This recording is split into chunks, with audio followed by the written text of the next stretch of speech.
All right, cool. Welcome to the Toy Camera Podcast. I'm here with David Pruiksma. Am I pronouncing that right? It's Pruiksma, like Brook, but with a P and an SMA at the end. So Pruiksma. Pruiksma. Got it. Uh, Would you like to tell my listeners a little bit about your animation credentials, what you've done? well, I worked for Disney feature animation during its second golden age for about 20 years, from 1981 to 2001, working on almost every film that was made, every feature, and a number of shorts.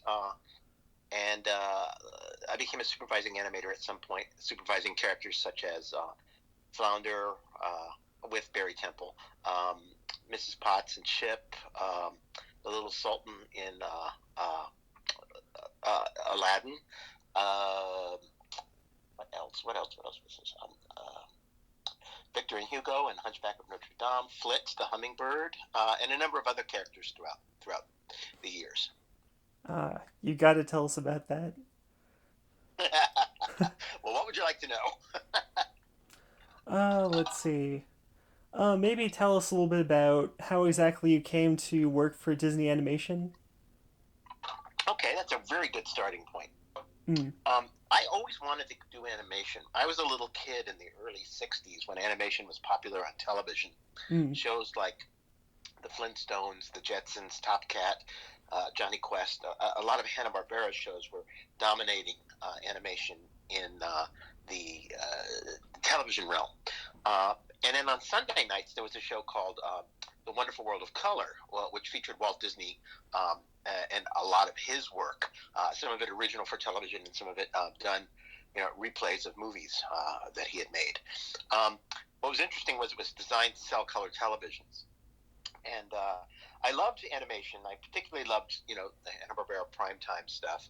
But whenever a Disney animation show would come on, like something with Ludwig von Drake in the early 60s, our family always clamored to that. And there was a reason for that. I think it was because the animation was so much better than it was in the Hanna-Barbera shows. And I was fascinated by that. And at one point, about 1964, the Disney show showed Alice in Wonderland in color mm, um, on their Sunday night show, and we went over to the neighbor's house to watch it on their new color set.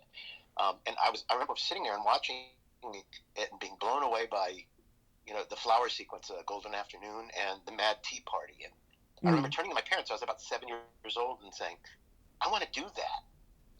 And they were like, "What?" I was like, I don't know. I wanted to do it. And after that, I started doing flip books, where you take the little pads and you do the sequential drawings and flip through it and you see the animation. Mm-hmm. And then I got a movie camera and started doing that. Did that for a number of years. When it came time to go to college, I applied at Pratt Institute in Brooklyn, New York. Um, Went there for a couple of years. Then the teachers there told me I knew more about animation than they did. So they said, you need to go to California. So I packed up and came out here about a little over 40 years ago. After 2 years at Cal Arts, they had accepted me, and I went there for 2 years, Mm. training under some of the best people, some of the people that invented animation, really. Um, and they hired me to come over to the studio after my second year there. So I went over with a group of other students at that time and started working in 1981. I think the first film I started working on was um, Mickey's Christmas Carol. I was a Mm. rough assistant for a number of great animators, and boy, that was an experience learning from people like Eric Larson and the surviving nine old men. Mm. I was in heaven. So that's how I got there. Was it difficult to adapt at first? Adapt to what, my drawing style, or Yeah. yeah, well, everybody has their own drawing style, and it's you know it's a challenge. One of the challenges of being an animator is working at a studio that has a house style, or Mm. who changes styles on picture after picture after picture. To me, one of the biggest challenges was being able to draw um, the way the models were drawn for the early movies. You had to emulate an animator style. Mm. What was good about that was, if you start out as a rough in betweener, you're already drawing for other animators. You're doing the drawings between the drawings, and so you're learning about how that style is done. Mm. Um, then it becomes a challenge later on because each picture you go onto has a completely different style. Like Little Mermaid is very different from Beauty and the Beast, which is very different from Aladdin, which is very different from Pocahontas. So every picture, Mm. it's like you're starting fresh. It's like, I have to learn how to draw this way, and it may not be your natural way of drawing. It may be like my natural style is more curvilinear, Mm. traditional, but sometimes you have to work in a Lion Decker style or a Mike Mm. Mignola style, for Atlantis. It's like so you start out by going, okay, gotta erase everything I know about drawing and recreate, start from scratch and recreate, my approach to this particular character or this particular film. Mm. So it's a challenge, but it's also really fun. Mm. What's your process for sort of erasing what you know and then like training yourself to draw in this other style? Well, it's mostly study. I'll give you an example. On a film like Atlantis, it was very foreign to my style. I wasn't really familiar with Mike Mignola's style, but I liked it, and I thought, well, I can do this. Um, so what I do is I draw a character. I'd start developing a character in my own style, and then I would look at the art director's drawings of what they were doing to define shapes, Mm. and stylize anatomy. Mm. And I would study that, and then I would start putting paper, over my drawings, and start to take my drawings and then stylize them in the same manner that the art director was doing. And I would get these drawings that they get closer and closer to the style of the film. And then I'd keep showing them back and forth to the art directors and the directors to make sure I was going in the right direction, because in animation, no man's an island. Mm-hmm. You have to work. It is very collaborative, Mm. and so I would, keep doing that until we all got a consensus on what the character should look like and how it fits into the world of the film that I'm working on. And so, that's really the process you go through. I remember on Pocahontas, we had just come off of Aladdin, and Aladdin is very Hirschfeld, very curvilinear. Mm. And then we get onto this highly structured, very angular films such as Pocahontas. And I was struggling at the beginning with the designs. And, Mm. Eric Goldberg was one of the directors on that, Eric and Mike Gabriel, both great, talented, amazing artists. Um, and I'd go into them and I'd show them my drawings on the hummingbird, and they'd be like, it's not quite, not quite the style we're looking for. And finally, Eric just said, look, Dave, just shake all the curves out, get everything out. And that was really the first time someone had said it, so clearly. And so then I just went put a paper over my animation drawings and started stylizing using angles to define Mm. curves, and that did it.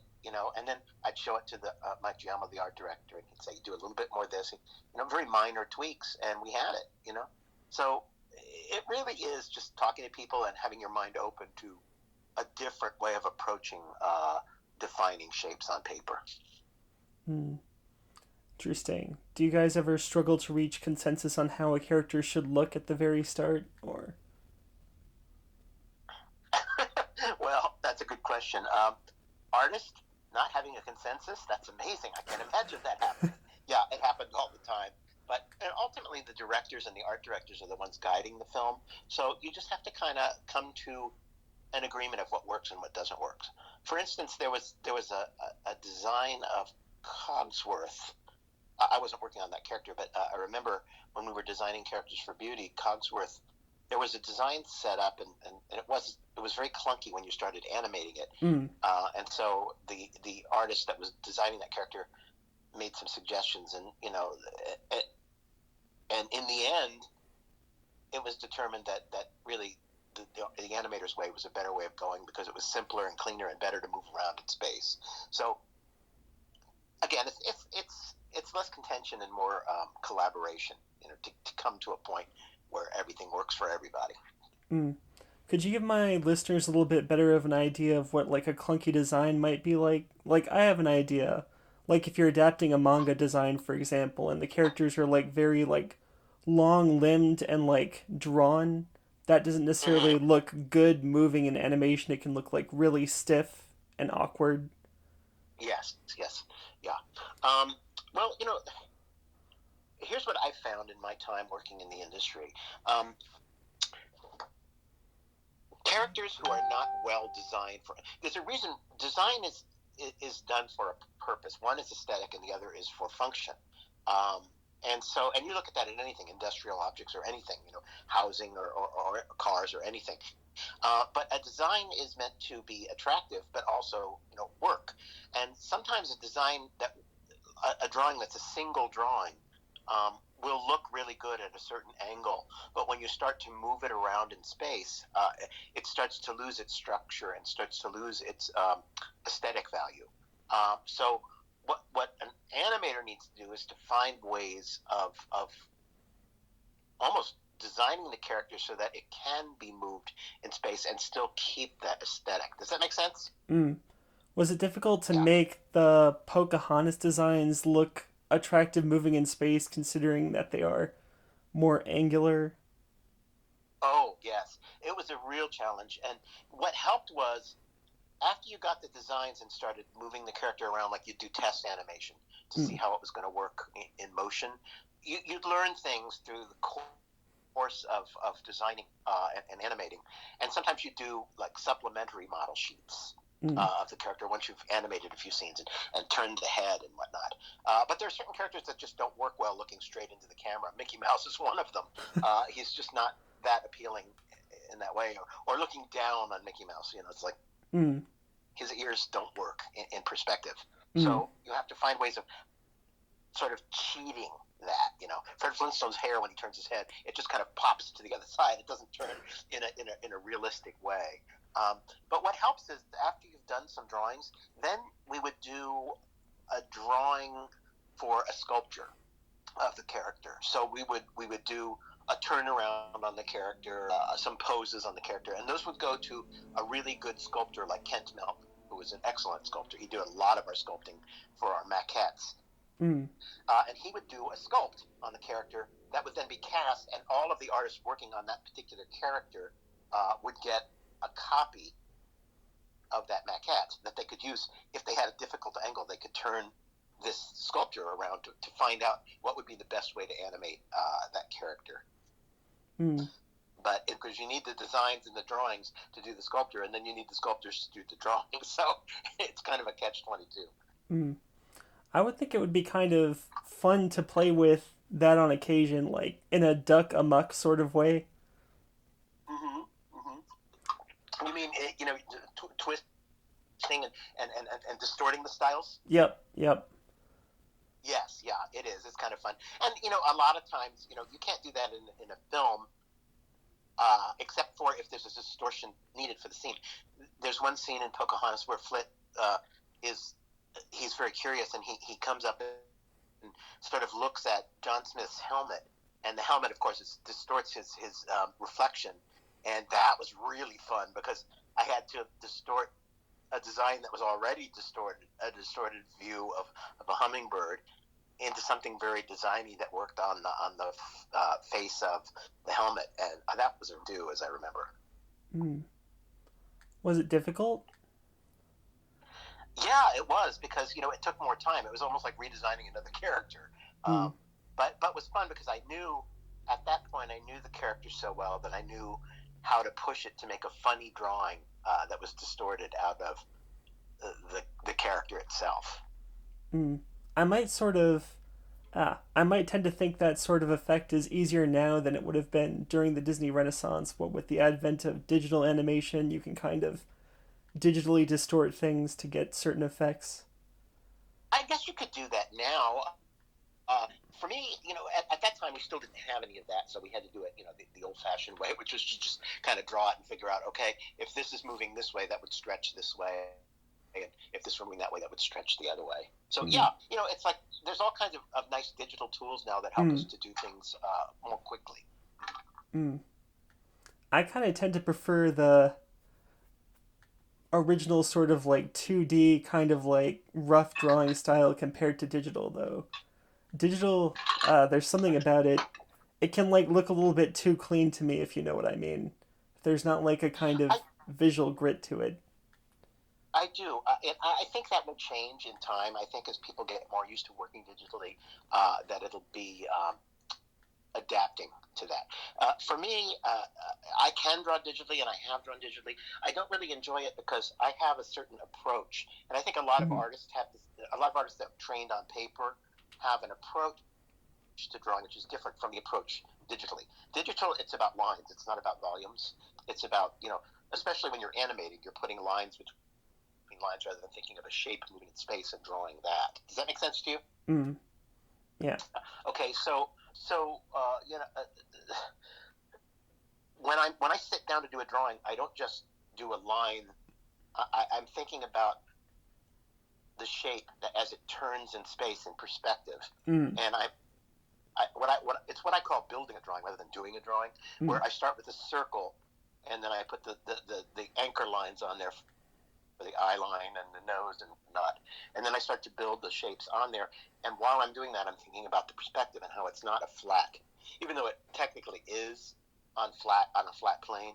I'm thinking in terms of how the shape goes back in space. So sometimes I'll do many passes over the same circle, so that I can literally feel by the thick and thin line of the pencil on the paper and the softness of the pencil and the tooth of the paper. I'm literally feeling this thing curving around in space, and that's how I do a drawing intuitively. Like I said, building a and even while I was telling you about that, I was feeling it and thinking it. Mm-hmm. And I think you lose that a little bit in digital, Mm-hmm. because it's too easy to just like do a line and go, oh no, and push a button and it disappears and start all over. I think it's better, at least for me, and I know from other artists I've talked to do a drawing and then go over it and over it. And each time you get over it, you get closer to what it is you want, rather than just having it disappear and starting from scratch. Um, and so that's really how I how I approach how I and a lot of animators approach drawing for animation. Mm-hmm. Have live action And that's films why had? that's why Oh, roughs, you know, that's why there are roughs, because you're you're you're what's the word I'm looking for? You're building, not building. You're refining a drawing until you get exactly what you want. mm. Have live action films had any sort of significant impact on your style, either developmentally or contemporaneously? The sort of Hollywood cinematic aesthetic. Have you drawn from that any? Oh, absolutely. I think a good animator is someone who is well versed in a number of who understands the language of film and acting for film. Mm, I study constantly. I love classic films, way back into the silent era, up into modern films. There's amazing things you can learn just by watching films and saying, mm, "Wow, how did they do that?" Or what a creative way of introducing a character, or shooting a scene and lighting a scene that makes it really interesting, or staging a scene in a way that's much more interesting than just a flat staging. Um, and when I was teaching, I would show classic films. Especially when I was working in the storyboard mm, um, part of it. I would say, watch how Hitchcock lights this scene, or how this murder takes place. Like say a film like Strangers on a Train. You, mm, you see the murder take place in the reflection of someone's sunglasses, or they introduce the characters by showing only their shoes. You mm, know, it's wonderful to watch the creativity mm, and uniqueness of approach in classic film. I'm a big fan of classic film. mm. Are there any particular actors or actresses that have kind of influenced your characters at Disney? Oh yes, every time I approach a character, I start thinking about who is this character and what references can I pull from. Mm, And they may be you're younger than me, so there may be some that are obscure to you, but I'll go ahead and say, okay, a character like the Sultan in Aladdin. mm, Usually, what I do is I create an amalgam of a character. So, in other words, there's a character that do certain things in a film, but he needs to have a personality type. And I'll mm, talk to the directors about it, and about who this character is, and then I'll sit down and I'll start thinking about references that I've got. So in the case of the Sultan, he's an amalgam of the Wizard of Oz, Frank Morgan, the actor who played the Wizard in the Wizard of Oz, the Mm. 1939 MGM film, Mm. because he was very officious and blustery, but also insecure and hesitant, Mm. which is kind of the Sultan a little bit. And then I thought about the dithering character of Aunt Clara from the old Bewitched show. She was I played by love her. an actor. She's Yeah, hilarious. Marion Lorne. Yeah, she's wonderful, isn't she? Yep. And she was in so many great films too. Mm. Not just Aunt Clara, but I was remembering her as Aunt Clara and how she'd be befuddled and sort of one step behind everybody else, Mm. but really sweet and endearing and lovely.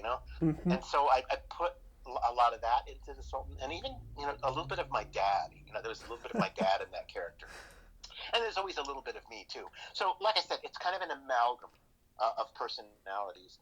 In the case of Hugo, of Victor and Hugo and the Hunchback, Hugo I always thought of as a little bit of Jason Alexander, who is the voice, but also like a sloppy, unkempt but heart of gold kind of college roommate, shall we say, Mm-hmm. frat brother, um, and a little bit of Buddy Sorrell from the old Dick Van Dyke Show. Maury Amsterdam played him. He was always a little crazed and wild-eyed, and so I Mm. tried to get quirky qualities. When he turned his head, he wouldn't just turn it to be a mechanical quality. It's the way he turned his head, because it being made of stone. So I was always thinking about the medium we were working with and these personality traits. So that way, what's fun about animation for me is when you approach a scene, you approach it by saying, okay, this character needs to say this in the scene. How would this unique individual communicate that? So it's not just like, okay, well, you just go to this drawing and this drawing and this drawing, but it's like, why would anyone want to see this scene? And it's because of the unique way the character moves. Otherwise, all actors would be the same and all characters would be flat. Mm. You have to, you have to, you have to get inside the character, and then that will dictate how you approach a scene or how you work with props or how you interact with other characters. Does that make sense? Yep. Yeah, a lot of this stuff the reason I ask you that is because a lot of this stuff is very abstract and it's going through my head, and I don't always explain it because it's natural to me. So when I'm talking to somebody outside of me, I have to go, okay, does that make sense to somebody else? Because it makes sense to me.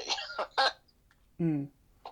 Did Hitchcock's work have any significant influence on Beauty and the Beast? I was actually watching Hitchcock's Rebecca and noticing just like a ton of parallels in terms of the story and the aesthetic between. That's a good question.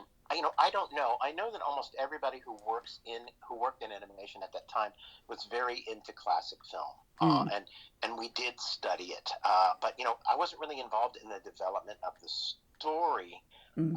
of the film as much as Kirk and Gary, the directors, and the story people like Roger Allers and Brenda Chapman Lima. They were really instrumental in the actual Mm.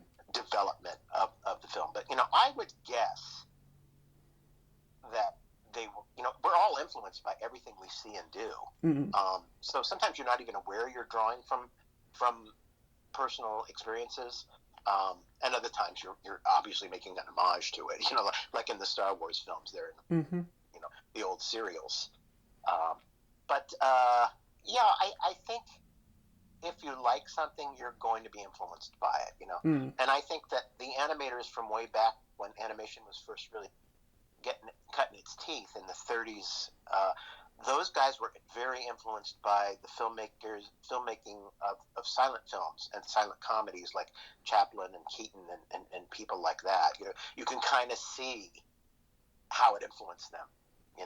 Only Mm. they could actually take it further than Keaton or Chaplin ever could because they could defy gravity. Mm. Very true.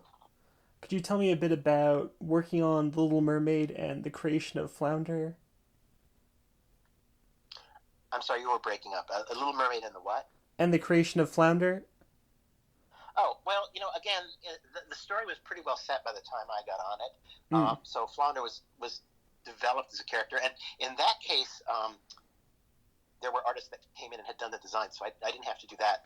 I was sharing an office with Barry Temple, another animator who also worked on Flounder, and we talked a lot about the character, and we talked a lot about the personality of the character and how we'd approach the character, and so we were pretty copacetic on it, and I think he and I did the lion's share of the work on that character in that film. The one character that I did get an opportunity to really kind of develop was, there's a little seahorse messenger who has a high sped up voice. He introduces Sebastian at the beginning, and he's peppered in the film here and there. That was a character that wasn't assigned to an animator, and Ron and John asked me if I would be interested in doing it, and I said sure. So Ed Gombert was a great story artist, did some boards that I liked, and he had put an Elizabethan collar, one of those ruffled collars, and I really liked that, So I started playing with the designs, and I came up with something that the guys liked. Back then, the studio was smaller, so I actually got to work on color and everything. I got to suggest colors for the character and everything.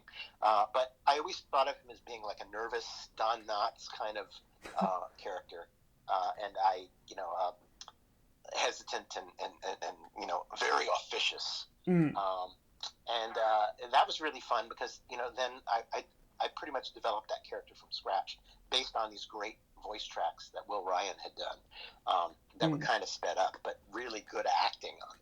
And I did it. He was only supposed to be in it in like one scene, and the guys liked what I was doing so much that they started adding him in other places in the film, as a bridge.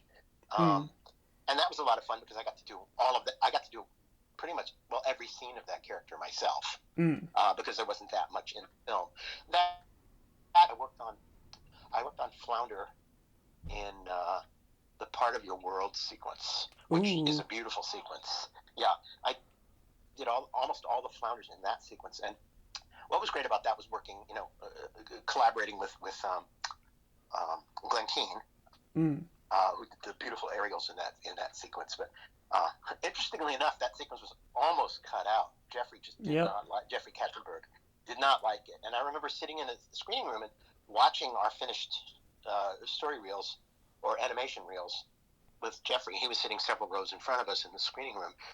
Glenn and I were sitting behind him, and after it ended, he just turned around and feigned a fake yawn.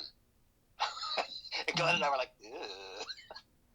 Wasn't it Walt But Disney's son who stepped in and managed to keep it in?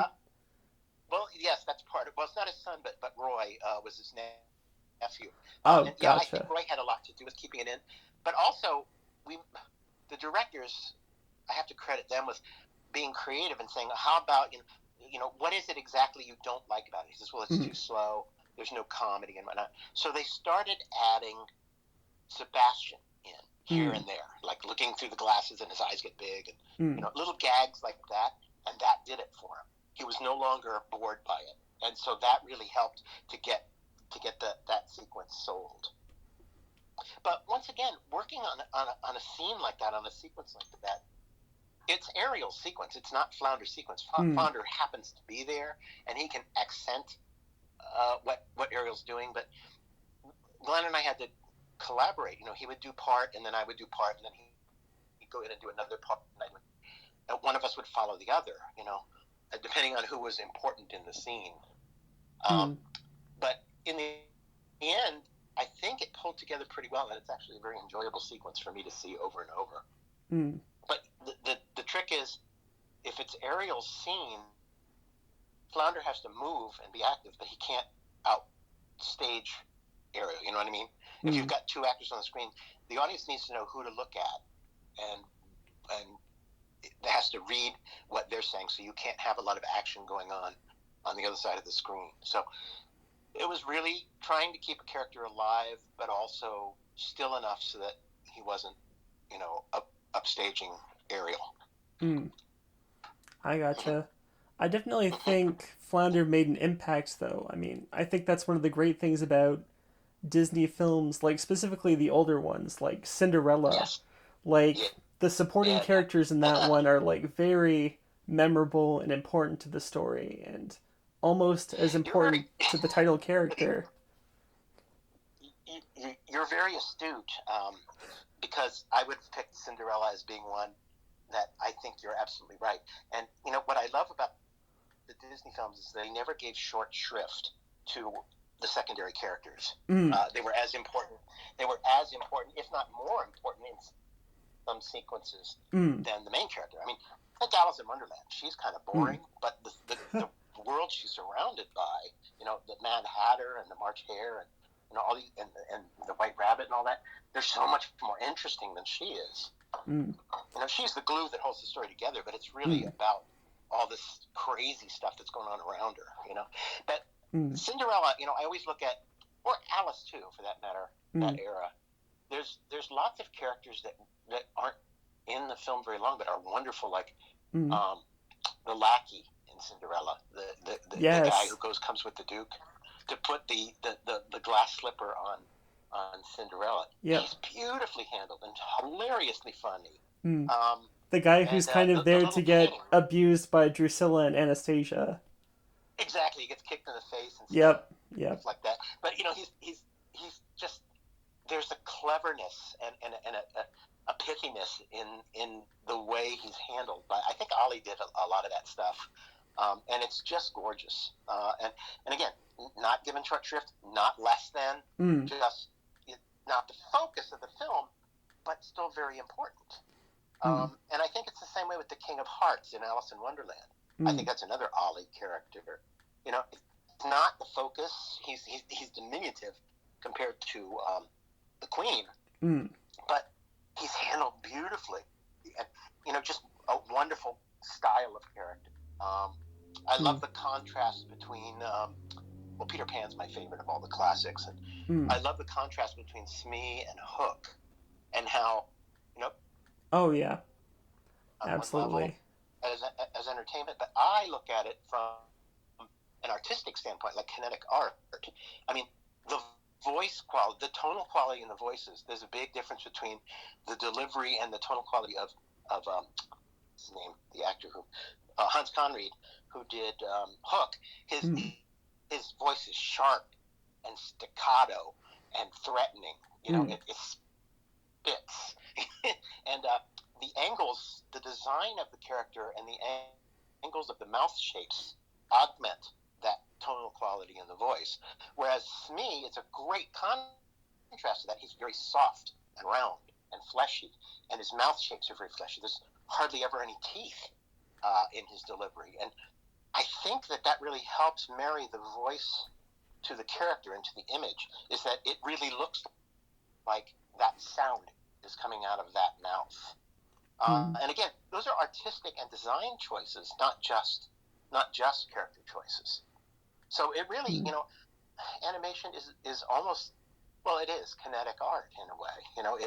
It's about shapes moving in space, and there's so many choices and decisions that you need to make in the animation of a character. It's not just making a character move, which unfortunately is what it's degenerated to these days.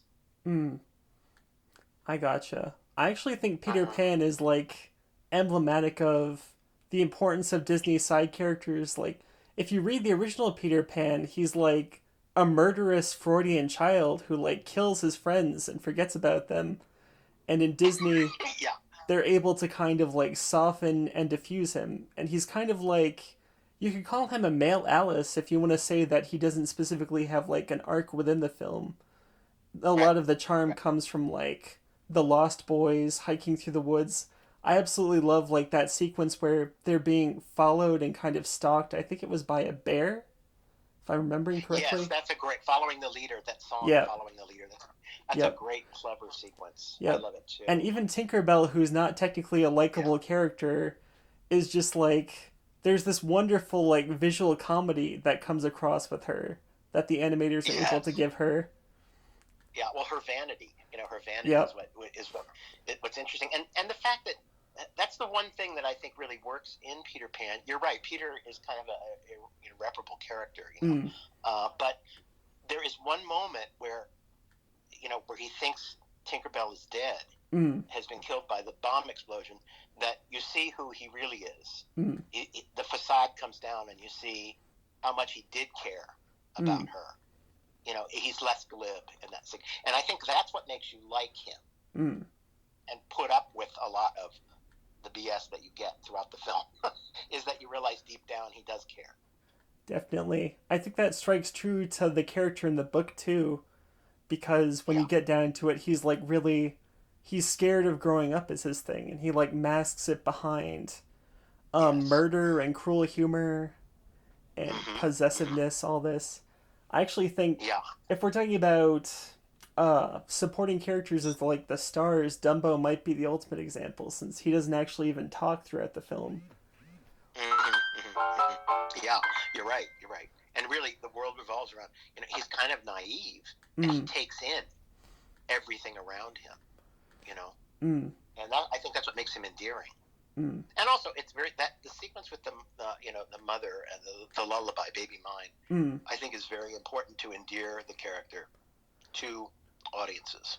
I think that's a really fascinating scene just in terms of how it's edited because I've gone back and watched a couple times and noticed that most of the scene is actually like emphasized on other parents and children within the zoo.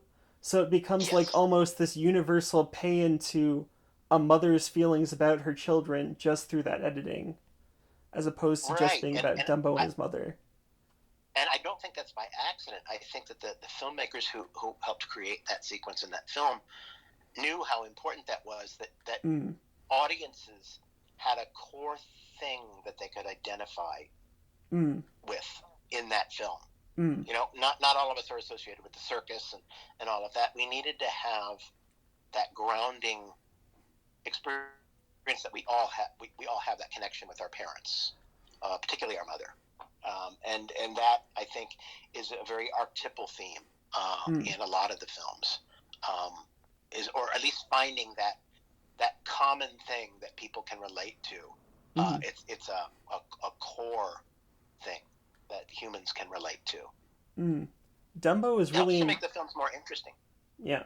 Dumbo is really intriguing to me as a film because it came early in the 20th century when film in America was still kind of like this wild west. Like I feel like you could never make a film like Dumbo today in like mainstream Hollywood because like the story geniuses would be like tearing it apart for say for example the pink elephant sequence not just because of like the alcohol induced nature of it but that it's just like this protracted sequence that's just like free and experimental and playing with different art movements like German expressionism, surrealism. Yes, yes, yeah, yeah. Well, there was. I just saw a documentary on Keaton recently on Turner Classic Movies, and it was really fascinating because there was a lawlessness in the Mm, making of film mm, of the silent era, where a, an actor or a creator had so much creative control over his films. mm, They weren't just mass produced; they were bits of art. mm, Keaton spent a lot of money on his films and spent a lot of time on the fly. They'd say, okay, well, that didn't work.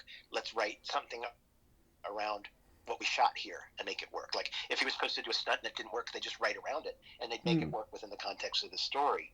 And I found that fascinating because as soon as he signed a contract with MGM and went over there, his work got stilted, and he was very unhappy because he didn't have the freedom to reshoot things.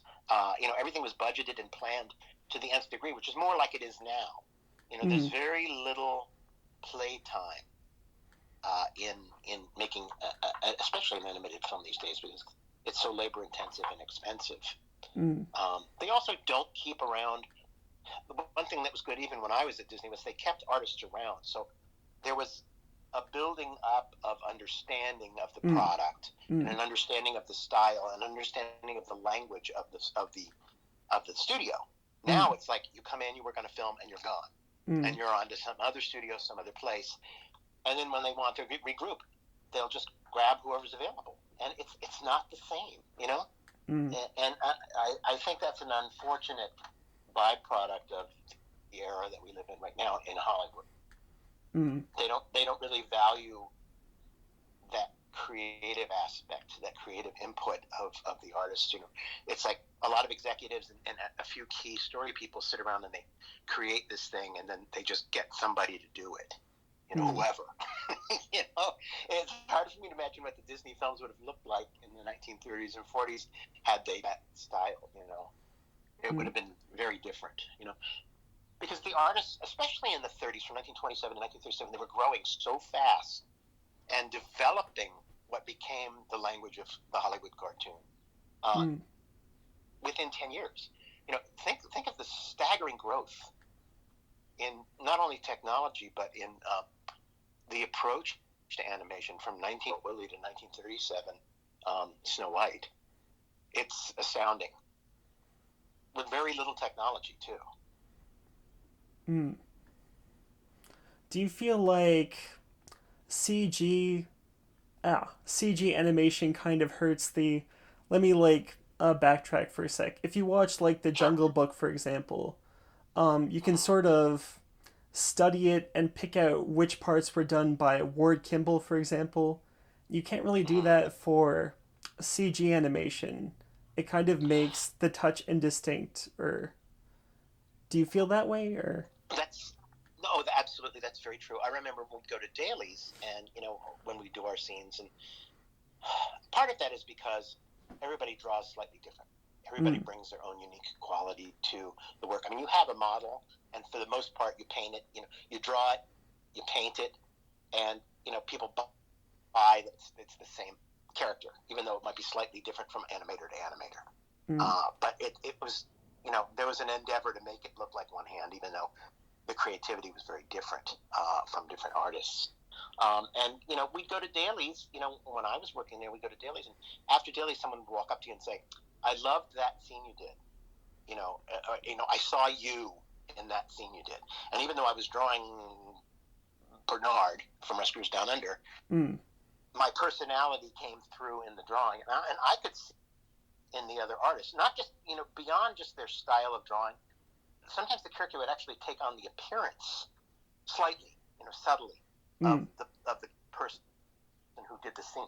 So I can look at old animation, mm, like Tom and Jerry's and stuff like that. I can pick out the animators mm, just by how they approach the scene. But I don't think you can do that as well with CG mm, because they're not drawings. It's a puppet. It's a model that has a finite range, mm, and it's getting better.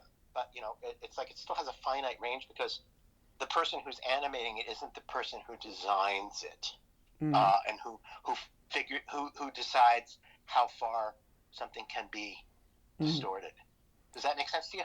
Yeah, I know what you mean. For There are limitations in CG that aren't there when you draw a drawing. mm, And like I said, that is getting better. I see much better work now than I did 10 years ago.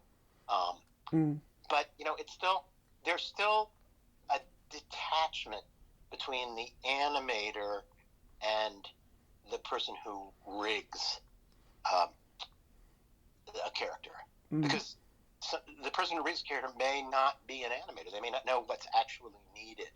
mm, And I think the biggest frustration for me working in CG is not being able to do what's in my head because I'll break the model. mm, And I think that's the limitation there for me. mm. I've So is seen. it better than, we live in a world that it's got to be either or. And I don't think it has to be either or. I think there's plenty of room for traditional animation, full animation, Mm, limited animation, anime. There's room for all of that, but you have to kind of determine what's the appropriate approach and style, and apply that to the character or the story, mm, rather than saying, "Oh no, it can only be done in this because that's all we're set up to do." Why? Why? With today's technology, you could easily move from one to the other, mm, but that's dictated by different people than the creative people, I think. mm, I just look at all of the approaches to animation. I like all kinds of animation, stop motion, all of that, but it's just an approach. It's like, if I'm an artist, I'm still an artist whether I pick up a piece of chalk or a paintbrush or a pencil or a mm, pen. Mm, or anything. It's like I'm still the artist. I'm still creating. All of those things are just tools I use. mm, But unfortunately, there's a growing. I feel there's a growing tendency for people to think about the tools as being the end all, mm, and not the person holding the tool. mm, So it's not Rembrandt who made the painting; it's his brush. Rembrandt just happened to be there holding the brush at that. mm. I actually think And that the magic of being able to like see those distinct touches between animators is a huge reason for the rise of Japanese animation in the West. Like I'm constantly seeing people talk on like clips from like Precure or JoJo's Bizarre Adventure about which animators did what and picking apart styles and expressions and all that. Like me uh, personally, I love Mamoru Hosoda. He directed The Girl Who Leapt Through Time, Summer Wars, Wolf Children, The Boy and the Beast.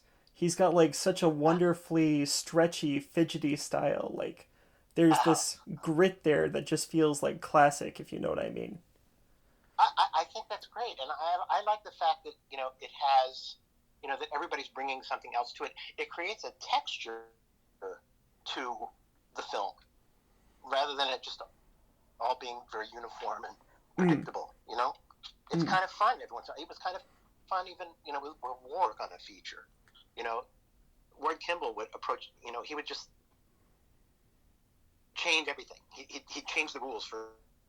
I look at his early stuff was very much like everybody else was doing, and mm, slowly he started evolving. I wondered why he stopped animating so early. mm, He really stopped animating by the mid 50s, mm, and got into other stuff.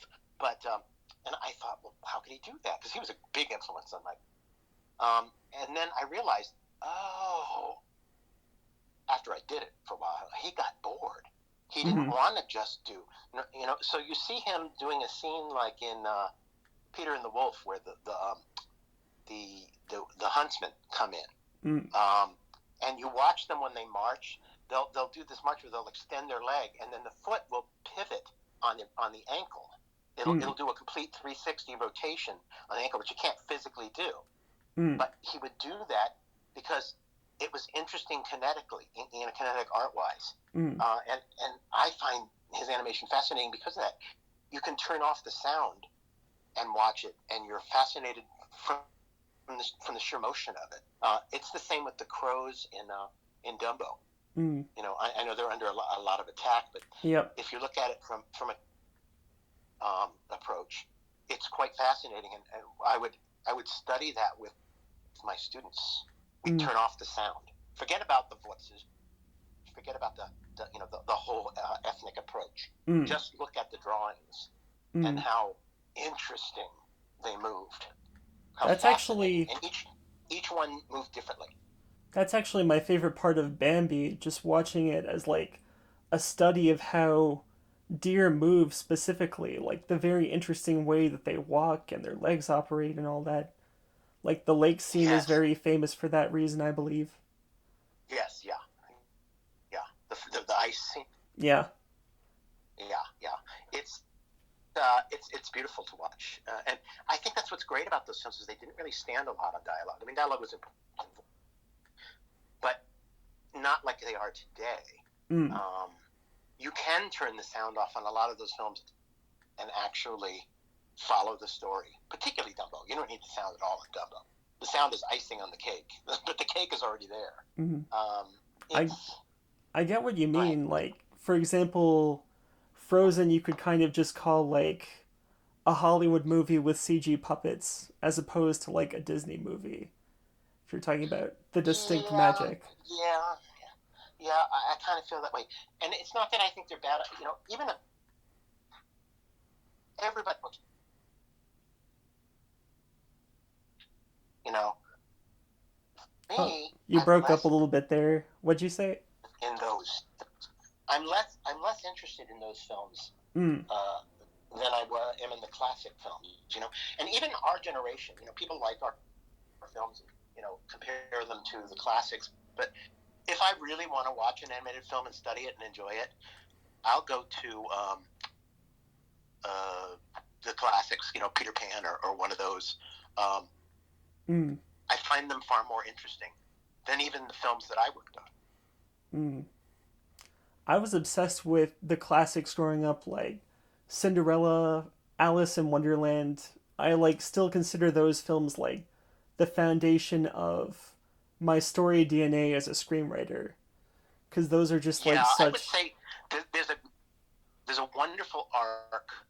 And this is to denigrate any of the films they did, but that several arcs in the Disney films. But for me, where they reached their stride and did wonderful films consistently is from 1949-50 with Cinderella through the 50s and into, I'd say, to 1902 Dalmatians. And again, Mm, nothing's wrong with Sword in the Stone or Jungle Book or any of those films. They're great films in themselves. But there was an era where it's like everything came together. The color palette, the layouts, the music, the animation, everything just worked from mm. 1950, 49, 50 through that era. And, arguably there are some films that are, a little stilted. Like, I think Sleeping Beauty is probably the most technically made film ever made. I mean, it astounds me the work that they did with no technology to But from a speak of. story perspective, it's And kind of boring. story and character perspective, Yeah. and boring. It does not have the entertainment value and the charm of some of the other films of that era. But it's absolutely gorgeous and a Oh tour de yeah. force to everyone that worked on it. It's absolutely spectacularly beautiful. Mm, A mm, film like that was never made before or since, and there's a reason mm, for that. It cost a fortune and it didn't do well. mm. I get what you I mean. mean, Walt almost shut the studio down because of that film. The only reason they even did any more films was because Dalmatians did so well, and it was, it cut costs by using Xerox. Mm. And Walt had, he had, he felt like he had an obligation to the artists, to keep them employed and keep them active, even though his interests were already other places. Mm. I've heard like different theories about what kinds of issues have cropped up with Disney films. Like I've got one friend who I believe is like a mutual friend we have on Facebook, Elijah Hall, has talked about. Um, Oh yeah, yeah, the kind of screwball comedy Flanderization that might be said to have happened to Disney films after like the early '90s potentially. mm-hmm, Th- mm-hmm. that frustrates him specifically. Okay, so you mean after, say, Beauty Oh yeah, yeah, yeah, and came after Beauty? I can't remember. They all kind of run together now. yeah, a little Beauty and bit. Aladdin and whatnot. Aladdin was definitely a shift. Mm. I think it's probably one of the more beautiful and cohesive films that our generation made. The art direction is consistently great in that. But many people argue that as great as the genie is, and it is brilliantly wonderful, He kind of opened the that door. it opened the door to an irreverence and zaniness Yeah, that permeates a lot of the films that followed it. yeah.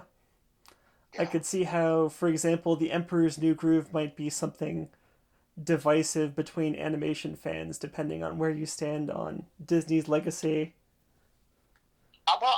I think there's great work on that. I was on that film before it became The Emperor's New Groove, and it Oh, was what going was it? nowhere fast. Empire of the Sun, I think was the name Empire of of the it. Sun, Empire in the Sun. It was several titles, and I was doing character design work and whatnot on that, and Mm, experimental anime llama characters. mm, And it was fun, and I enjoyed it, and I loved all the on it. But there was no story. It just they kept changing, characters around, and it wasn't working at all. mm, And I knew it wasn't working, and they were pushing us into production. I knew we were working on things that were going to get cut out, and I mm, just refused. I said, no, I'm not doing this. mm, And they'd get mad at me, and I'd say, I'm sorry. I can't work on this if I don't know where we're going. And mm, I ended up leaving the film after doing design work. I ended up leaving the film because I knew it was going to get shelved. I just knew it, and they wouldn't admit it. But a few weeks after I left the film, it did get shelved, um, mm. and it became Emperor's New Groove, which Mm. has some fine work in it and Oh wonderful yeah, as a movie villains, unto itself, I think terrific it's kid like a character. fun time. Oh yeah, yeah, absolutely. Yeah. But it's sort of an anomaly in the Disney animated features, as are a couple of films beyond that. I mean, Chicken Little is bizarro. Yeah. Meet the Robinsons is they almost aren't at all Disney films. I don't even think of them in the terms of Disney films. And again, Disney's initial good people forays worked into on them. It's just CG were kind there of, was a yeah. different Disney's and sensibility. yeah, Disney, its initial forays into CG were kind of like weird and off, but there are like some gems there, like Bolt. I've heard a lot of positive buzz about. No pun intended. Yeah, yeah. There were some good. I think that was kind of a Chris Sanders uh, venture. I think it was his story idea. I'm not sure, but I'm fairly sure. And I think it helps to have it grounded in some kind of traditional, and then you apply the medium, whatever it is. And Mm, I think if there's a core understanding of what you're trying to do, that it can work. Um, but if you're just kind of like shooting, grasping at straws to come up with a story, I think audiences can see it and feel it, and it becomes a definitely. hodgepodge, like some of those films from that era. That's what I got.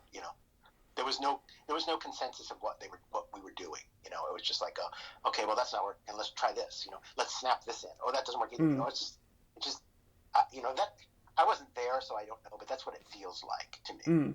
mm, mm. I know that no matter how it came out, there were a lot of really good people working really hard to make it work. Whether they were hurt or not is beyond. Mm. Yeah. Could you tell me a bit about working on Beauty and the Beast? Because I think that might actually be like, uh, possibly like in terms of acclaim, the tallest classic from like the Disney Renaissance in terms of what people remember. I mean, it's like one of the only. I think it was actually the only animated film to be nominated for Best Picture. Yeah, it was. Well, no, I think that there was a Pixar film nominated. I Mm. think the Academy pretty much put an end to that. They didn't like the idea. The lowly animated film was encroaching on their. Oh yeah, yeah. Yeah, The but Academy, they have big issues with animation. yes, they do. Well, Beauty was, all I can say is, Beauty. I knew from day one it was going to be great. It was Mm. an intuitive thing. I went on to it, and I knew from the first story reel that I saw, like this is going to be great. Mm. It had the same feeling as going on to Mermaid and Mm. going on to Aladdin. Mm. You saw the early work and you went, oh, this is it. This is going to be great. Mm. And those are the three films that I felt that way. And, Mm. when I got on it, it was, oh boy, jump on, fasten your seatbelt. This is going to be great. Mm. And Beauty, I have to say, was just absolutely a joy to work on from start to finish. It Mm. was, you just knew exactly what they wanted, and Mm. they knew you knew, and you just did it. Mm. And it was absolutely wonderful working with such people that I so respect, like Will and Nick and a lot of the other animators and Kirk and Gary and Don, who I loved working with. Mm. Um, it just never for a moment did you not think this was going to be the highlight of your career. It's sort of like being the objects, like me and Nick and Will, is kind of like being one of the characters in The Wizard of Oz, either the Scarecrow, the Mm. Tin Man, or the Lion. It's Mm. like forever you'll be associated with that timeless character, Mm. and that's the way I felt about Beauty. It was just so fun and so um, satisfying to do. Um, and I think almost everybody that worked on it feels that. And then, of course, Aladdin. It's like the first thing they did. First sequence was Friend Like Me. That Eric almost animated completely himself. It's very, very little done by other people, and it just it's just so hilarious and so exciting, you know. And Mm, it was freeing in a way because I remember coming on and thinking, wow, we can do that kind of stuff. You know, because before that it was kind of like, are we really able to do something funny, you know, or something really broad like that? mm. But I think that Eric brought the graphic equivalent to what Robin Williams brought orally. Does that make sense? Yep. Eric's stuff is off the wall and zany and unpredictable, as is Robin Williams' voice. Mm, And they let him go in and record, and then they just let him go on and on and on, and they just cut together what they wanted. There's probably hours of stuff on the cutting room floor that he mm. did. I love that uh it's still as like a Disney princess movie. I really love the classic Disney princess films because you really feel like they believe in what they're saying. Like an issue I have with Wreck-It Ralph 2 specifically is the protracted parody scene of the Disney princesses all kind of gathered around and making fun of their movies. I'm not into that I sort hate of that. thing. Yeah, I hate that. I love the first Wreck-It Ralph, but I didn't see the second one. But I don't like when Disney or any studio gets too arch and Yep. pokes fun of themselves. I really don't think it's a good idea. Mm. I think it denigrates what was great about those films, and in a way, you're kind of using that to make yourself more. Like, look at me, I know, I get it. I'm hip. Yep. One thing you can say Absolutely. about animators, they're not hip. Maybe so. Maybe so. Yeah, And yeah. me personally, I feel like uh I faced a lot of tough times growing up, and like a movie like Cinderella had like a Mm-hmm. tremendous personal impact on my life. I was like obsessed with that one. I had my parents Well, go out. what's great? Yeah. What did you feel? What was it about that specific film and that specific character that connected with you? Because I'm curious because I have my own theory. Mhm. Um Mainly the fact that God, a tough she had such a tough life living in like this really tough house.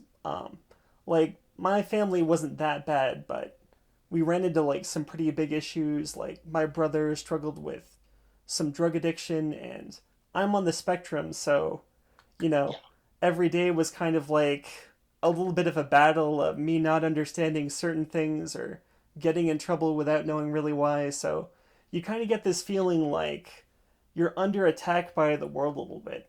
And you can really identify yes, with Cinderella for that reason. And so, yep, to a certain extent, I kind of fled a little bit into a world of imagination. I would just like spend hours going through stacks of paper drawing. I would like play with my parents' camcorder trying to like recreate versions, trying to recreate classic Disney movies I saw, like Cinderella, for example. uh So, huh, you know, uh, she's ultimately like saved by her fantasy and her dreams and her intuition that she never ever yeah. gives up on. And she's ultimately, Well, yeah, yeah, I feel like uh, people who denigrate her character, which is frustrating, don't really understand just how like strong and clever and witty she is. If you actually watch the film, she's like constantly just like up on it, keeping her friends out of trouble, and she's ultimately able to save herself because she has the smarts to keep the other glass shoe and then reveal it at the last moment to the Duke, thus like sealing the deal on her being the actual girl as opposed to Drusilla or Anastasia or any of the other girls. yep, yep. No, and that's one of the reasons I asked to hear your version of first because it parallels exactly what you used almost the exact words I would use. For me, what I love about that character, that princess, of all the other princesses, she has gumption. She Yep. has she has a knowledge of the predicament she's in, and Yep. she doesn't just lay down and take it. I mean, Yep. she's forever cheerful, and it's like she's wishing for a better time, but she's not lamenting and moping around. Mm. About talking about how terrible life is for her. She's also not edgy. She's not like the modern Mm, princess is just like, I'm as good as you are. mm, I can shoot arrows better than you, and I can jump better than you, and I can do this. And then they just kind of give you that half-lidded look, like, fuck you, look at me. yeah. She wasn't like that. She knew who she was, and she was very comfortable in her own skin. And you're right, she was always helping other people, and she was concerned about other people, even though she was probably in the worst predicament of anybody. Mm-hmm. She spoke up she spoke up for herself. Mm-hmm. She negotiated things like, if I get all my stuff done, I can go, Mm-hmm. and I think that makes her breakdown when they destroy her dress and leave without her. That's what makes it so heartbreaking. Is because she did everything right and they still screwed her up. Mm-hmm. And I think people really relate to it. She's aware but not arch. It's like when she goes when she looks at the mice and says, "I go up and I hope I don't have to interrupt their music lesson." And she kind of raises her eyebrows a little bit. She even knows that they're horrible. She wouldn't say anything to them. Mm. She's very, very.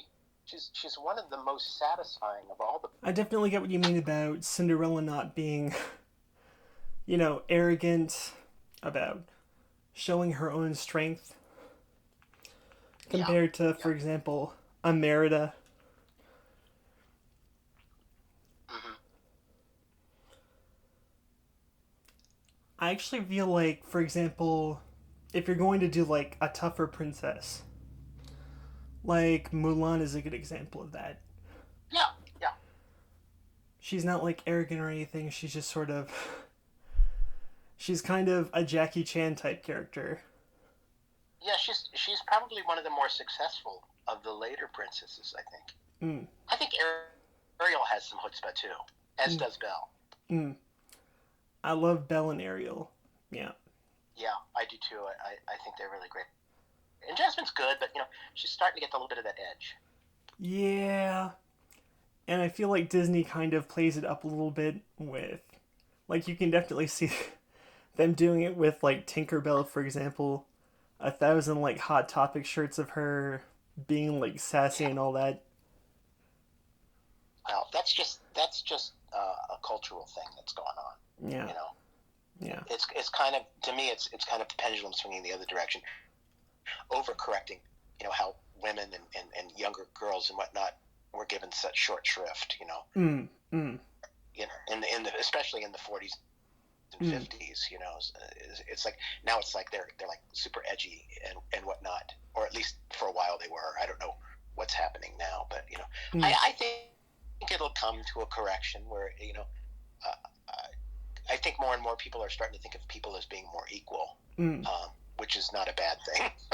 mm, Not at all.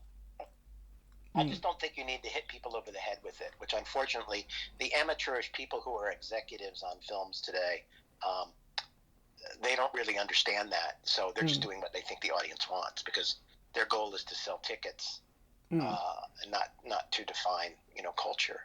mm. I actually, I'd say I identify to Ariel in kind of like a similar way that I do Hmm. to Cinderella in terms of like the desire to like go somewhere else from your circumstances, like the desire to be out there in the sun as sort of like an abstract form of, you know, desiring to overcome your circumstances. Well, yeah, and the thing with Ariel is that she didn't dislike where she was. Oh She was yeah. fascinated with something else. Yeah. She wanted more. She wanted to expose herself to more. Mm, She was curious and interested in things other than just what was presented to her, which I think that's what made her so interesting. mm. I love that message in Disney films. In Beauty and the Beast too, the whole I want to go out there and have this like magical adventure sort of thing.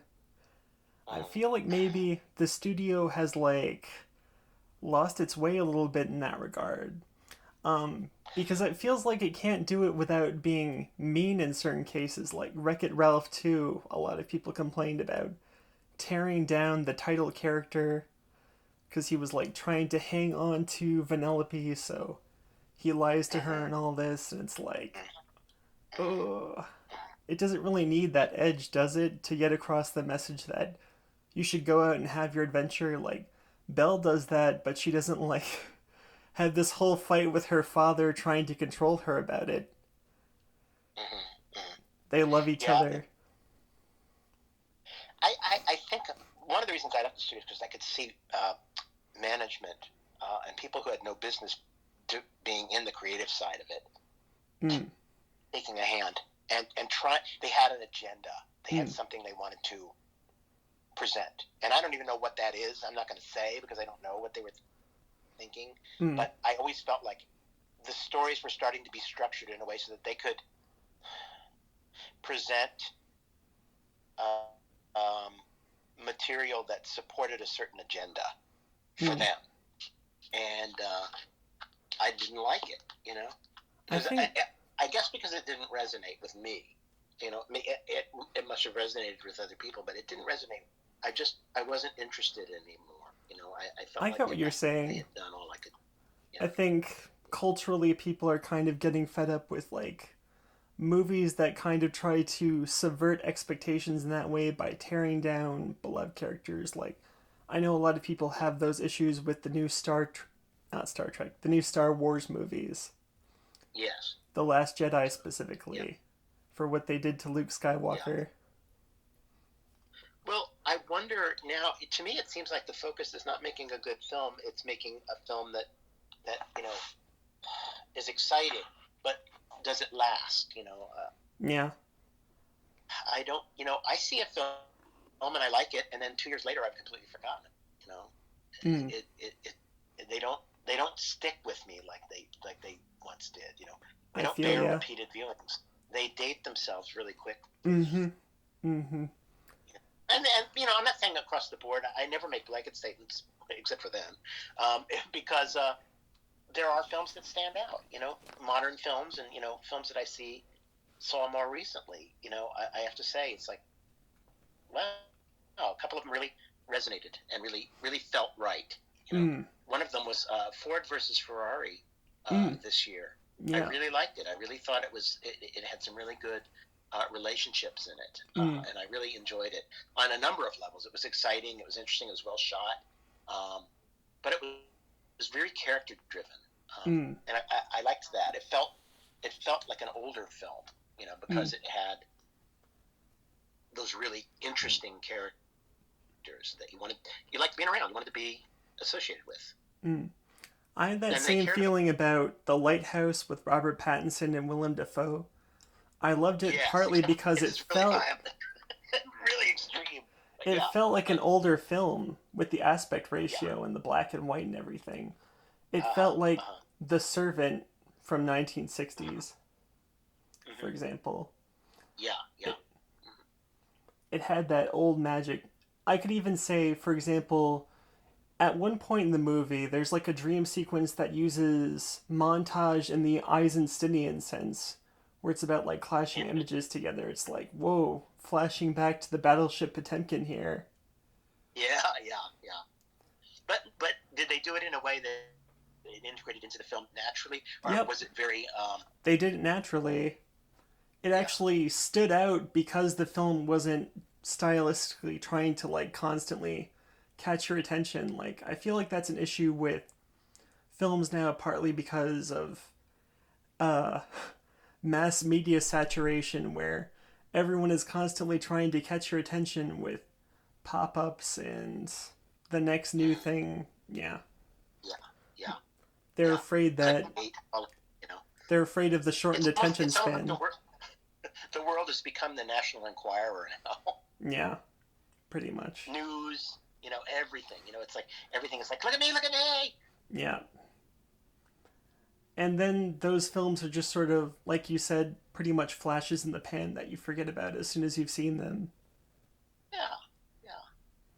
That's just that, and that may just be me, and where I am in life. But it doesn't ring true. There's a good film should engage people on at every age and on many different levels, you know. Mm, And I just I'm not that interested, you know. mm, Going back to your Star Wars analogy, um, I liked the first one very much, and I liked the second one very much. I'm mm, talking back in the '70s and mm-hmm, early '80s. mm-hmm, By the time the third one came around, it was getting really threadbare. mm-hmm. And when you had the Ewoks and Oh all of my that, I God, went the like, okay, they've Ewoks. just yeah, they're horrible. And I Yep, thought, well, okay, here's where I'm not anymore, because it was clear they were trying to sell toys and not yep. make a great movie.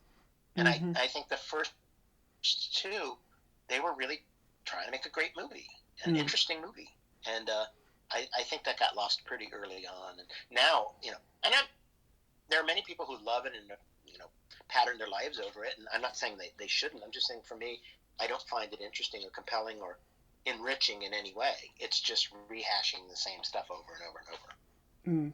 I really respect animators who get like hit with those demands to include toys, but manage to do it like naturally, like Lauren Faust's crew did on the new My Little Pony, for example. Uh-huh. I know there were a Mm-hmm. lot of those from Hasbro. Mm-hmm. It's like So tough. it wasn't just a big toy commercial, right? No, no. Yeah. And that's nothing new. I mean, I look back to my time. It's like a lot of the cartoons and stuff we watched in the '60s they were nothing but giant commercials. Oh yeah, absolutely. But at the same time, there's like something there that kind of like managed to stick. Like the classic Mm-hmm. She-Ra, looking at it, it's like looking at a giant metal album. There's like a certain appeal to that, Yeah, yeah. and those are And kind of the way those were thrown together, though, I mean, it was just, the way they were made, it was just yeah, awful. yeah. No, Filmation is like the poor man's Hanna Barbera in certain respects. At least it Oh was yeah, it back makes then. Hanna look like Fantasia, by comparison. Yeah. I've heard really interesting things about like analyzing the art of Hanna Barbera. Like I've seen people discussing the use of color in the Flintstones and how tasteful the color choices were in the early Flintstones and that sort of thing. Very Well, yeah. intriguing to What's me. ironic about that is that they weren't broadcasted Yeah, until '62 or '63. yeah. Um, did they even broadcast them in color? And even the early Yogi Bear cartoons, I've looked at stills, because I saw them in black and white. We didn't Mm, have color until very late, and they played really well in black and white too. There was a good range of values. Again, they were artistic choices, and they were artistic mm, choices based on real color theory. These mm, people were artists. They had gone to art school, mm, and now I feel like cartoons are just like, well, they did it, so we'll do it. mm. It's like, and I love the stylization of, say, Powerpuff Girls, which Oh is a more yeah. recent. It's not new, but it's more recent. But people act like it was revolutionary. No, they were doing Hanna Barbera in the '50s, Mm, and it wasn't new. It was they were just redoing what was done really well. mm. But I've looked at stills from the Yogi Bear cartoons or the early Hanna Barbera, and I've been stunned by the beautiful color. And then I'll Mm, take it and put it in Photoshop or in an application on the computer, and I'll desaturate it, and I'll be damned if it doesn't look great in black and white too. you know. And I think they were making very specific choices to make it work. In both black and white and color, because they knew they were smart enough to shoot the shows in color because they knew color TV was coming. mm, And I guess they felt like they had longevity. They didn't shoot the commercials in color, but they did shoot the shows in mm, color. And I find that interesting that they knew, even from the earliest days of Rough and Ready, those were shot in color as well. mm. Um, and they made choices like they would have at MGM, color choices and whatnot. But part of that is because those people came over from MGM. They were Mm. artists, great artists and great animators and great stylists. They Mm. just brought them all over to Hanna Barbera, Mm. I and they had have very little money to work with. I have gotten frustrated with certain like I personally pretty much just got out of film school and I had been frustrated with a number of like film students that I encountered who seemed to not understand like how like we have art films now, and Mm-hmm. the way they talk about them, you kind of think that like this intricate abstract film language was just like invented yesterday. I could see that being Mm-hmm. like the same for animation. Like if you look at Der Fuhrer's Face, that Donald Duck short, Mm-hmm. I mean the ending is just like brilliant in the way it like openly dives into abstract expressionism, merging Yeah. Donald together with this iconography of like the shells and everything. Yeah. Like Mm-hmm. you Mm-hmm. can tell it was done by artists. Like I would say the same for I mentioned Dumbo earlier in terms of like the pink elephants on parade. Mm-hmm. The Yes. use of German Yep. expressionism. Well, from that standpoint, the other night I watched the classic 1931 Frankenstein. It was on television, and I just happened Mm, to catch it. Beautiful print, and I was astounded. I'd seen it many many times before, but I was astounded at how German expressionistic the, the sets are. oh I mean, yeah, they're pushing yeah. perspectives. It's almost not quite, but almost Cabinet of Dr. Kilgari's Mm, pushed in certain sequences. Um, and it's very beautiful, very well shot, very well mm, lit. And I think that these films were inspired by artists, mm, and they weren't copied. And part of it is there was nothing to copy. They were inventing the rules at mm, that time. mm, Sound was just there, and there wasn't even color yet, really. And so they didn't. They had to work with what they had and make it work really well. Um, mm. I love a quote from Chaplin in the Keaton documentary I watched the other day, where he says, just when we got it right, it was over. So right at the augment of sound, right at the moment of sound, when Mm. sound came in, it was like they had just gotten to the point where they were doing artistically what they wanted to Mm. do in the silent, and then it was Absolutely, gone absolutely. because sound created its own problems. The early sound films are very static, no moving Mm. camera or anything, because you'd hear the dolly, the early sound stuff was very crude and very Mm. stiff. But if you go back even just a couple of years to the late silent era, there's lots of moving camera and incredible dolly shots and stuff like that. Mm. And it Mm. took a long time to get that back. Mm. The same thing happened with the advent of color. Like lighting was like evolving amazing amazingly expressionistically up through like film noir, the 40s, those Hollywood dramas, and then color comes Yeah, along, yeah, and suddenly you have to blast the sets with this ugly flat lighting in order for the camera to be able to like read the color. yeah. Have you seen? I think they made one color noir film, um, Leave Her to Heaven or something like that. All And that heaven allows. no, no, I think it's called Leave Her to Heaven or something like that. I can't remember, but it's a Fox film, and it's interesting because it actually works in color, but it's Mm. not the same as the grittiness of. Technicolor is very cheerful, and it's hard to be cheerful in a noir setting. I kind of think Hitchcock makes it work with stuff like Rear Window and Vertigo. Yeah, yeah, yeah. But those are well. Rear Window is interesting because it's lit like a stage play. Mm. Especially the courtyard that he looks into. It feels fake, but Mm. the situations don't feel fake. But Mm. a fake is the wrong word because that's negative. Mm. Stylized. Mm. It's a very stylized film, Mm. I could as is also Vertigo. see Technicolor working for that because there's like oddly enough a certain like warmth and tenderness to Hitchcock's stuff even when it's like darker. Yeah, yeah. Well, he had a sense of humor Oh about yeah. everything Yeah. he did. You know, uh, but he was also he also had a vision. He was a very creative and visionary filmmaker, and all of his films were interesting in one way or another. Mm. Even his less successful are still really interesting. And a film that is really successful, like Psycho, Mm. I don't think is. I think it's great. I love it, but I don't think it's as interesting as some of his other films that are less well known. Mm. I think Psycho is kind of He like did rope in Technicolor.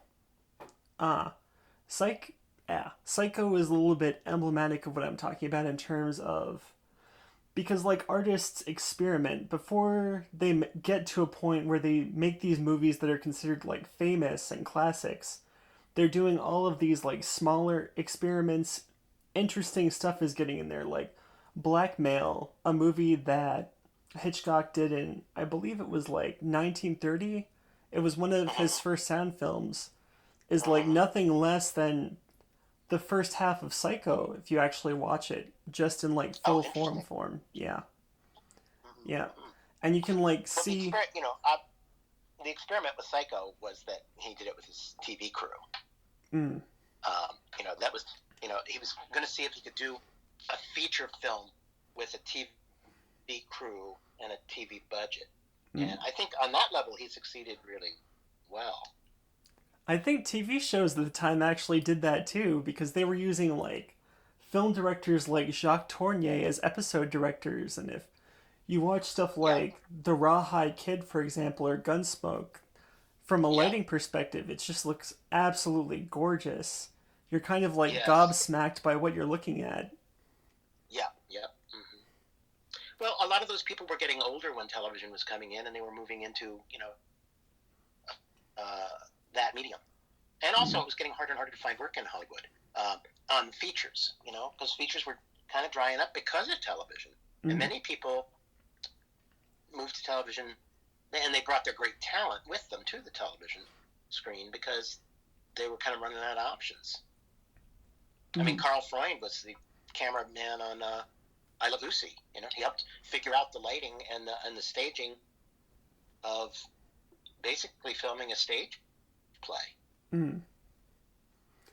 I really generally just hope we don't lose perspective about what looks good in a sense. Like, I feel like when you look at an older film and see that it's like doing an experiment, it's like you can sort of feel the weight of that experiment, the freshness of it, because it feels like genuine and authentic. It's not just somebody else taking somebody else's experiment and using it. Like, I feel like um, if you look at something like CSI New York or like any of the CSI shows that use like Uh, all these fancy shots and filters and effects, it's like on the one hand, you might have called it like the dream of an older film director in terms of where they were uh, trying to push their medium. But on the other uh, hand, it just like feels completely phony to see all these specific like techniques and effects brought together just to sell something that's not even necessarily like great as a piece of art. uh, Like very synthesized, corporatized, you know what I mean? well, I don't think that's forever. I know, from having taught for 10 years, Mm-hmm.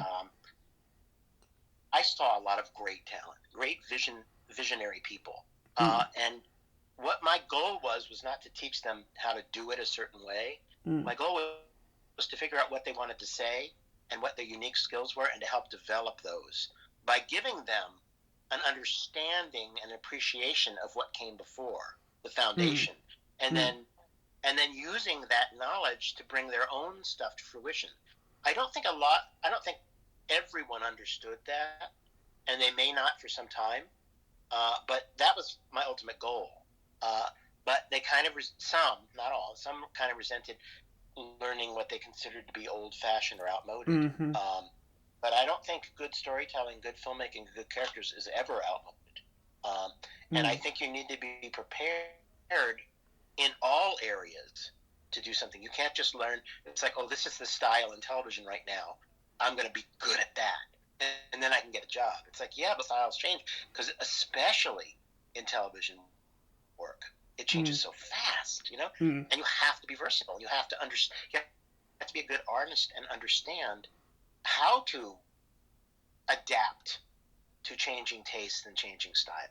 And that takes us full circle to the first question you asked me, which was, or one of the first questions you asked me, which was, how do you deal with moving into different drawing styles?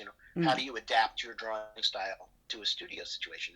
The trick is you have to be a good artist. You have to be able to Mm-hmm. think like an artist and think like, okay, what does that style say? What is the most important aspect of that that style? And then you need to be able to do that, but adapt that and apply that to your own work, um, and then it takes on a life of its own. Mm. Do you feel like those adaptations have changed your overall style over the years? Yes, absolutely, absolutely. Mm. Um, it has to. Everything you do influences you in some way, and you bring that forward with you. Every film I ever worked on, I would take a specific aspect of the animation process or the film process that I knew, but I wanted to improve upon. Mm. So, a film like Pocahontas Mm. had, a very stylistic, very strong stylistic approach. That was one aspect. But I also, a character like Flit, the timing was so important. It had to feel like a real hummingbird, and Mm. they move very staccato. So I had to break all the rules that I had developed in my head about what timing was, and redefine them for that character. Mm. And my timing got sharper Mm. on that film because I realized how quickly I got very adept at getting poses and attitudes to read really quickly. Mm. Uh, and I didn't just like say, okay, I learned that, thank you, and put it in a box and put it on a shelf. I brought that forward to the next film I worked on. And even Mm. though I didn't need that go of movement, I did I did find my work got crisper and more and stronger because Mm. of that. On Beauty and the Beast, it was very important that the character be flexible enough to look like flesh, but not so flexible that it looked rubbery and unbelievable. It Mm. had to, a porcelain pot has to have structure. Mm. It has to be believable. So what I did in that case was I had a cranium that did not change shape. And on that cranium, I anchored the nose and the eyes so Mm. that they could move convincingly and consistently in space and stay solid and structurally sound. Um, and then the cheeks were, what came off of that structure, and that could stretch and squash for the dialogue and what. And I think it worked really well. I think there's the believability to that character that I don't see in some other cartoons from the 40s and 50s. Not necessarily Disney, but Mm. I looked at how they treated inanimate objects in a lot of different cartoons, and the ones that had more structure were more believable, and that's what I went in that film. And I took that what I learned about drawing and moving space from that film onto my future films. Mm. So I was constantly learning even then, and I was applying that to the next work that I did. It wasn't like I went to college and I learned how to animate and I went there and I just did it. Mm. It was a constant evolution, constant revision, and a constant improvement on what I could do. Mm. Do you remember who particularly inspired Mrs. Potts in terms of like actors you drew inspiration from? Oh yeah, we talked about it. I met Angela had come on. She was cast early on, Mm. and she had come on and recorded "Be Our Guest" song, Mm. and I got those tracks, and that was the first stuff I animated, and that was really good because she was moving around a lot, and she had a whole sequence to herself in that Mm. song, and I was able to really get inside of her and figure out how she'd move, how she'd hop, and how she'd turn in space, and what there's a lot of perspective changes and stuff like that, Mm. and that was really good. And then the next time they brought in Angela to record new stuff, they showed her what I had done. Because a lot of actors, they're very good, but they don't really understand how their vocal performance is going to be changed into another performance. And so they Mm. showed her that. I remember her sitting there, and she went, "Oh, now I see what you're doing." And Uh, then the two of us, she recorded some stuff, and the two of us sat down on a break for about an hour and discussed the character, and I discussed my approach and the kinds of things I was thinking of, and she talked about what she was thinking of. She talked about upstairs, downstairs, and the characters in that, and of course her own English, upbringing. So mm. she had that, and I talked about, a character actress that you may or may not know. Her name was Retta Shaw, and she was a heavy set woman, kind of masculine in a Mm. way, but in a very officious. And she was on the Andy Griffith Show a lot, and she was in The Ghost of Mr. Chicken, and Mm. but probably her most famous role is she was on the TV show The Ghost and Mrs. Muir, Mm. where she played the maid there, and she was also in Mary Poppins. She was one of the two maids, Mm. and she wore that cap with the ruffle on it and everything. And I Mm-hmm. always thought of her, because she had a kind of jowly face, and she always kind of was looking down her nose at people, which is great if you've got a teapot because the spout is the nose. Mm-hmm. And I took a lot from that, but we collaborated a lot on that. And in her second recording session, it really clicked because she had a slight. It wasn't like Eliza Doolittle, but she had a slight Cockney attitude about her, and there was a lot more warmth in her work after Mm. she saw how I was translating it. Mm. And one of the biggest pieces of flattery I ever got was her. I saw her. Someone told me they heard her in an interview talk about how Mrs. Potts is one of her favorite characters because of the collaboration and because of the beautiful animation. And I was like, that really went right to my heart, because I watched everything she ever did, and Mm. she's so incredibly wonderful actress, and she's done so many different kinds of roles.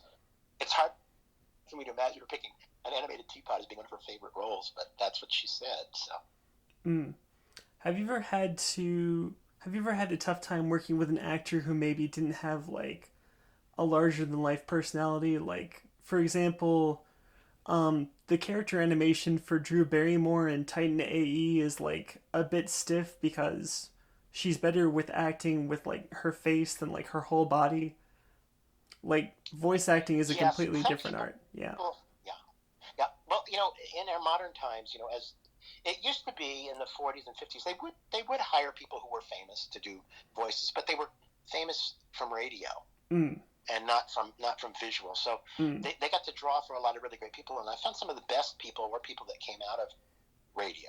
Mm. That's not to say across the board 100%, but I think that's why the voices were so good back then. And up until fairly recently, within the last 20 or 30 years, they cast the characters based on you know the tonal quality of the voice and the Mm. performance of the voice, Mm. not who this person was and how the audience would know them. I think that came later with DreamWorks, and Jeffrey really had a thing for casting name people, even if they weren't right for the part. Mm.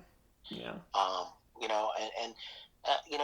for instance, Douglas Seals, who did the voice of the Sultan, he's wonderful, just absolutely perfect. The right amount of warmth, the right amount of pomposity. He's just absolutely great to listen to. But he wasn't a known person, and Mm.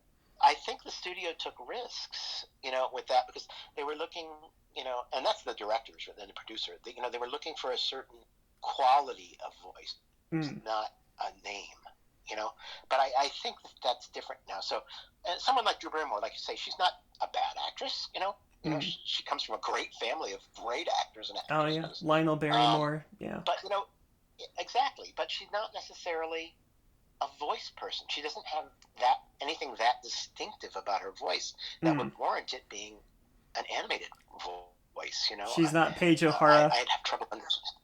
Yeah, yeah, and Ariel too. It's like they were looking for a certain innocence and a certain quality, and they got it in people that didn't have names, Mm-hmm. and that doesn't negate their talent just because people don't know them to look at them. Mm. Um, they had the right. Oh, they had the right voice for the personality they were looking for, Mm. and I think that's very important in animation. Is the voice right? Broadway And is that's a really great part of the talent pool character. for Huge part of the character. animation. Yes, it is. Yeah, Those yeah. people, They've got some great. they know how to work with their voices. Yeah, they do. But again, animation acting is much more like theatrical acting. It's like film acting. Film Mm. acting is much more subtle because Yep. um, you can go close up. A Mm. theater, it's like wherever you have to be playing to is someone who's sitting 10 feet from you and someone who's sitting 1,000 feet from you. Mm-hmm. It has to read. Mm-hmm. So it has to be much more graphic, and It's just a different style.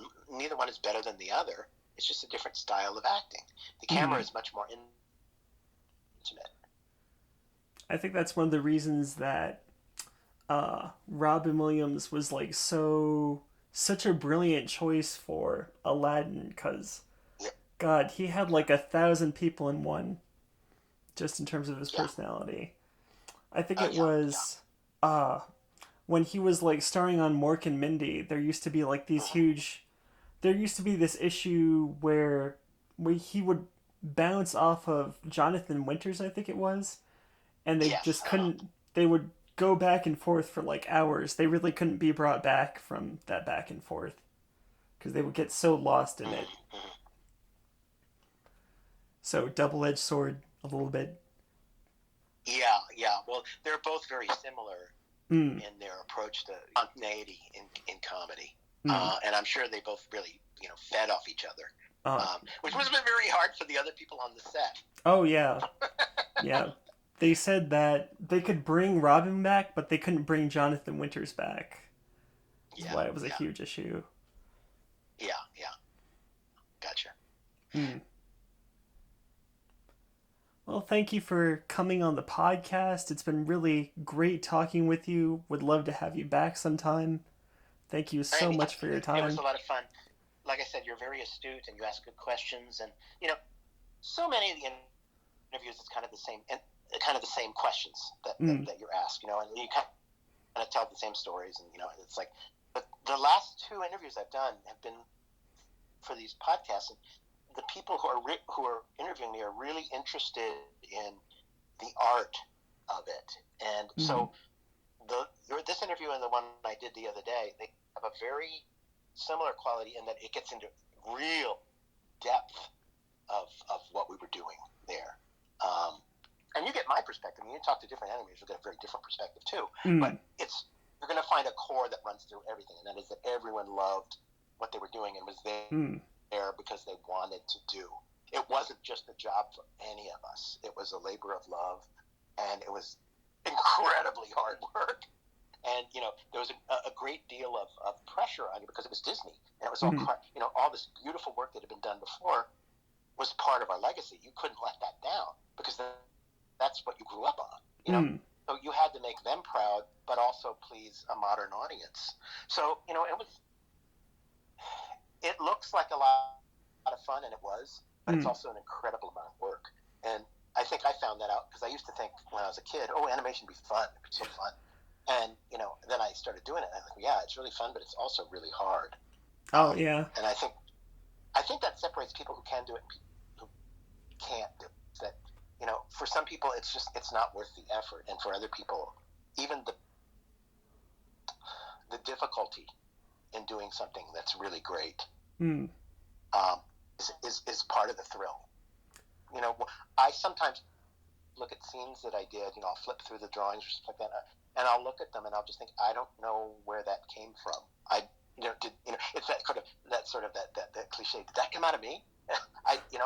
I feel detached from it, from the work after several years. mm, Especially the characters that kind of became real.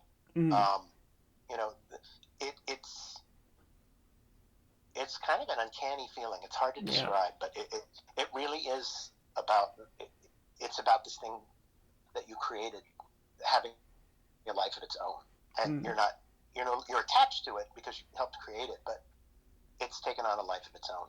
And it's the best way I can describe it. And you wonder where your mind was that you thought of how to make that certain action work. Mm. You know, there's a spontaneity in the action. You think, okay, I don't know how I thought that up or how I did it, and that was, that's always interesting to go back and see that and go, well, there it is. I know I did it, but I don't know how. And part of that is being around all those great people, I felt that and way having, going over like my old shorts and my old scripts. It's like my yeah, stuff feels like bigger than me after a certain point. yeah, it does. And part of that is working with other great talented people who draw the best out of you. I Mm. don't think I could have done anything that I did at Absolutely. Disney on my own. I think I had to be in that environment with that specific group of like-minded people to do the, the caliber of work and the kind of work that I did at that time. And I've talked to other artists and they feel very similar. Mm. It's like, I think especially important for artists to collaborate in that way because when you're an artist, you're kind of like playing God just by creating. So having other Yeah, people who can like balance out your strengths and weaknesses, that's like yeah, yeah. so No, you're important. absolutely right. So there you go. Yep. That's it in a nutshell. My Thank you. experience. Is there any place my listeners can reach you or follow up on your work? Um, Gosh, I don't really have a page, that I can, I Mm. used to have a web page, but who has a web page anymore? I mean, that's so passe. That's so 1990s. No, probably the best place to reach me is under my name, David Pruiksma at Facebook. That's where I do most of my posting. I'm not on a lot of other venues. I don't tweet. I don't Twitter. I don't make any noises. Right. Well, thank you and have a nice week. Thank you. Thanks for having It's me on. I appreciate it. it's truly been a pleasure, especially given your hand in like these works that have played such a monumental role in my life. Oh, great. Well, I'm very happy to have spoken to you. Yep. See ya. All right. Bye bye.